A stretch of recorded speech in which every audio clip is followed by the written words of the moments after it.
بسم اللہ الرحمن الرحیم۔ میں ہوں شفقت علی رضا اور آپ دیکھ رہے ہیں میرا YouTube channel Hamas T V. آپ کا بہت بہت شکریہ۔ ویورز، جیسے کہ آپ کے علم میں ہے کہ میں نے انشورنس پہ ویڈیوز شروع کی ہیں۔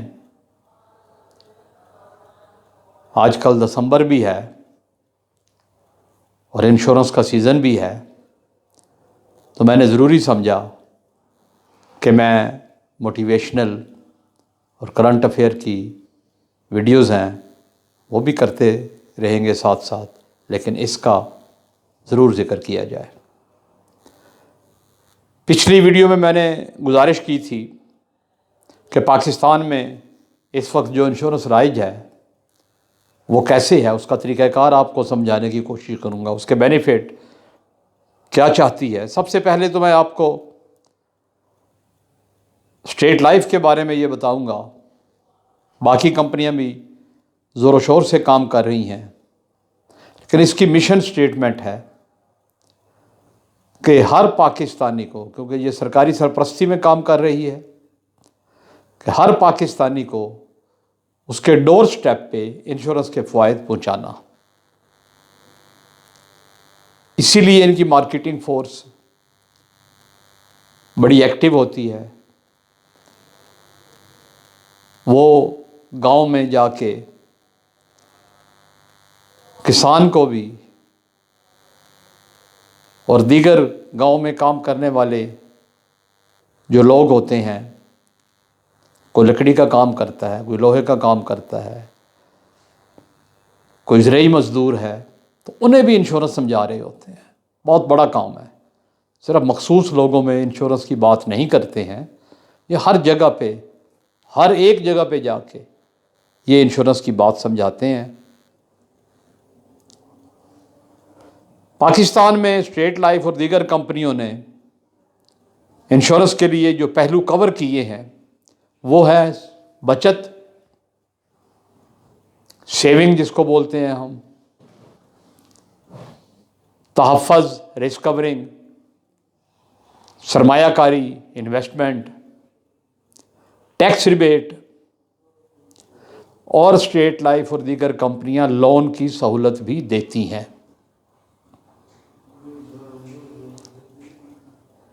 پہلے ہم بچت کو، سیونگ کو کور کر لیتے ہیں۔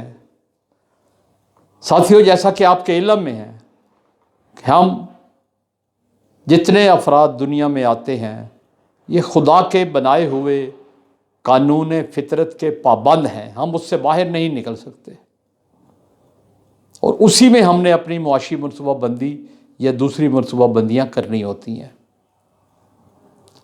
اللہ کا قانون ہے، قانون فطرت ہے کہ انسان دنیا میں آیا، پیدا ہوا، بچپن گزارا، لڑکپن، جوانی آئی، شادی ہوئی، بچے ہوئے، بچے بڑے ہو گئے، اپنا بڑھاپا آ گیا، اور یہ یونٹ چلتے رہتے ہیں، یہ نظام چلتا رہتا ہے، آگے بڑھتا رہتا ہے۔ ہم ایک یونٹ کی بات کرتے ہیں جو مطمع نظر ہے بچت کا، کہ جب بندہ جوانی میں عملی زندگی کا آغاز کرتا ہے اور کمانا شروع کرتا ہے اور اپنے اخراجات کا ذمہ اٹھا لیتا ہے، اور اگر گھر میں زیادہ ضرورت ہو تو گھر کو بھی کفالت کرتا ہے، والد کا ساتھ دیتا ہے، لیکن اس وقت اس کو پریشانی نہیں ہوتی، وہ صرف اپنی ذمہ داری اٹھا رہا ہوتا ہے۔ شادی ہوتی ہے، بیگم کی ذمہ داری اٹھانی شروع کر دی، اب 2 افراد کی ذمہ داری اٹھا رہا ہے، اسے کوئی پریشانی نہیں ہوتی۔ بچے ہوئے، 3 ہو گئے، وہ اٹھا رہا ہوتا ہے، کوئی پریشانی نہیں، کیونکہ یہ ریگولر ماہانہ اخراجات وہ اپنی آمدن میں سے آسانی سے اٹھا لیتا ہے۔ آمدن تھوڑی ہے تو معیار زندگی، اس کا رہن سہن اس کے مطابق ہوگا، آمدن زیادہ ہے تو اس کا رہن سہن، معیار زندگی اس کے مطابق ہوگا۔ اس لیے یہ بات مائنڈ میٹر نہیں کرتی کہ ایک آدمی کی آمدن لاکھوں میں ہے تو وہ بڑی زندگی نہیں، اس کے لاکھوں میں ہی اخراجات ہیں، اور ایک آدمی ہزاروں میں کما رہا ہے تو وہ بہت کمزور ہے تو اس کی شاید بات ذکر ہو رہا ہے، نہیں، اس کے مطابق ہے۔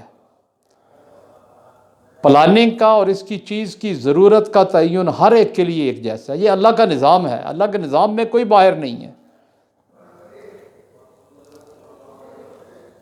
وہ بچت اس لیے کی جاتی ہے کہ اس کی زندگی میں خرچ کرتے کرتے کچھ جگہیں ایسی آتی ہیں دوران زندگی، ذمہ داریاں جب وہ رسپانسبلٹیز پوری کر رہا ہے، کہ اسے اکٹھے پیسوں کی ضرورت ہوتی ہے۔ وہ چاہتا ہے میں اور میری بیوی حج کرے، اس کو لاکھوں روپے چاہیے، زیادہ کماتا ہے تو کہتا ہے میں ایک اچھے سہولتوں کے ساتھ حج کر لوں، وہ اور مہنگا ہو جاتا ہے۔ ذاتی گھر بنانا ہے، اگر اس کے پاس گھر نہیں ہے تو اس کے پیسے، اس کے لیے اس کو اکٹھی رقم کی ضرورت ہے۔ بچوں کو اعلیٰ تعلیم دلانی ہے، لاکھوں کروڑوں خرچ کرنا ہے تو اس کے لیے اس کو منصوبہ بندی کی ضرورت ہے۔ بچوں کی شادی کرنی ہے،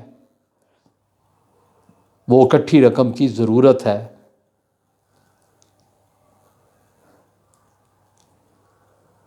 بچوں کو کاروبار کروانا ہے یا اپنا بڑھاپا گزارنا ہے۔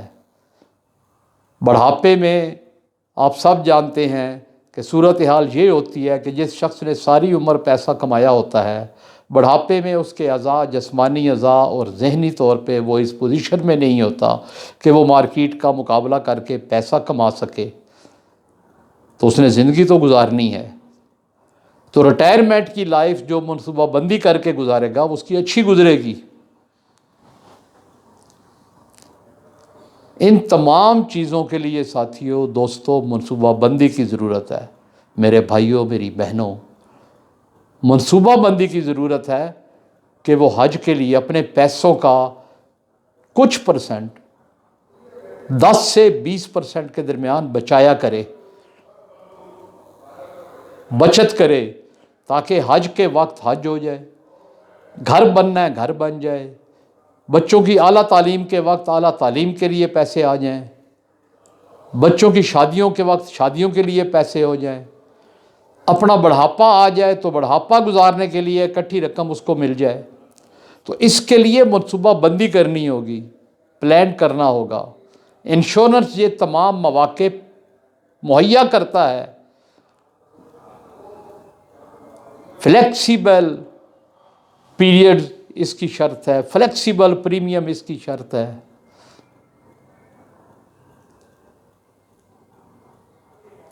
زندگی تو گزر جاتی ہے، جو منصوبہ بندی نہیں بھی کرتا، جو یہ سیونگ نہیں بھی کرتا، لیکن پریشان بھی ہمارے معاشرے میں ہی لوگ ہو رہے ہوتے ہیں۔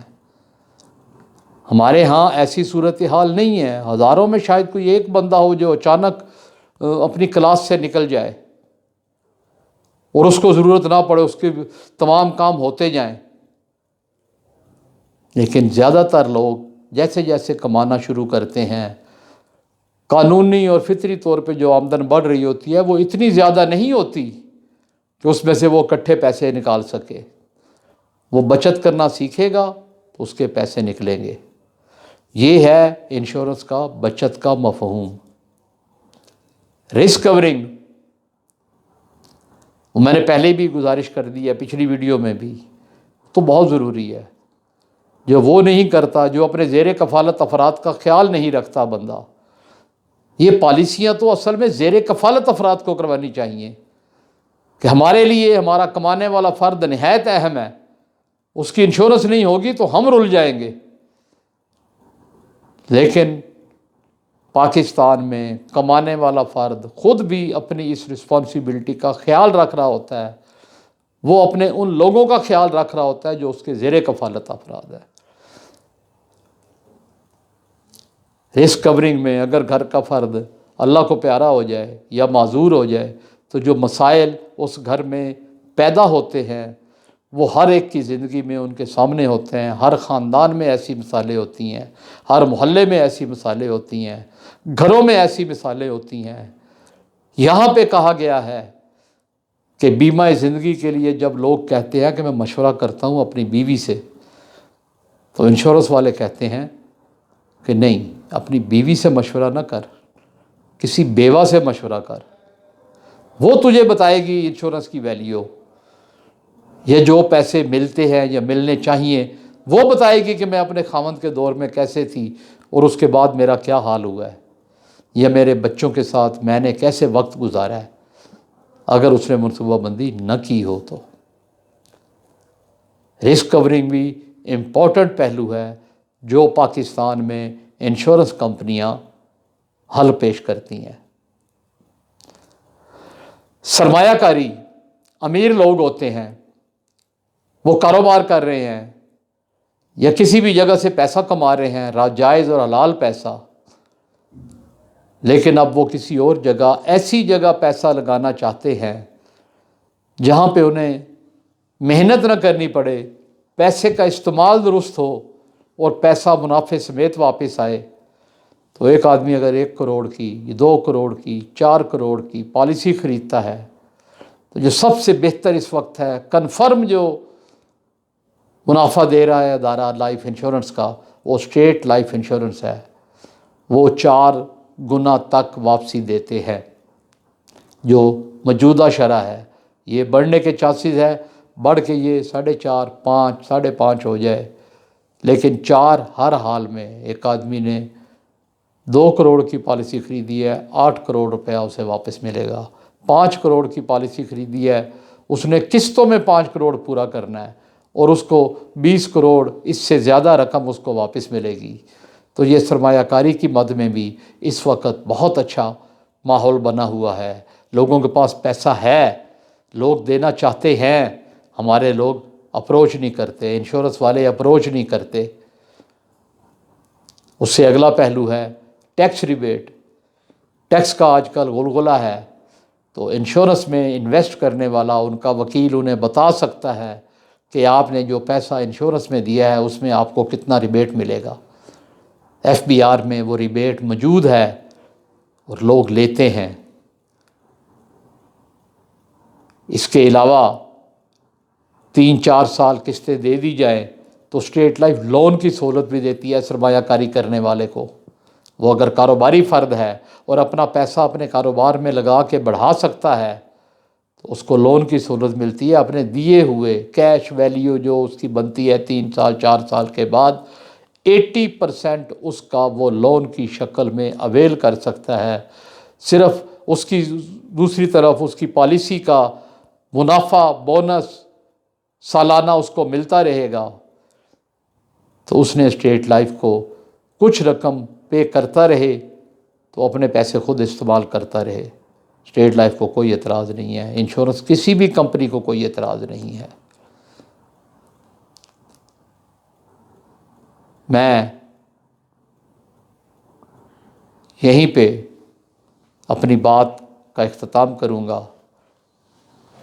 اگلی دفعہ جو اضافی معاہدے ہوتے ہیں میں ان پہ بات کروں گا کہ اسٹیٹ لائف نارمل پالیسیوں کی مد میں اتنی پالیسی 106 پیکج بنتے ہیں اسٹیٹ لائف کا جو مجھے پتہ ہے. اگلی ویڈیو میں مزید آگے بات کریں گے. خدا آپ کا حامی و ناصر ہو. مجھے امید ہے کہ آپ میری یہ ویڈیو پسند آئی ہوگی. میرا چینل سبسکرائب کریں اور بیل آئیکن کا بٹن بھی دبا دیں. اللہ حافظ.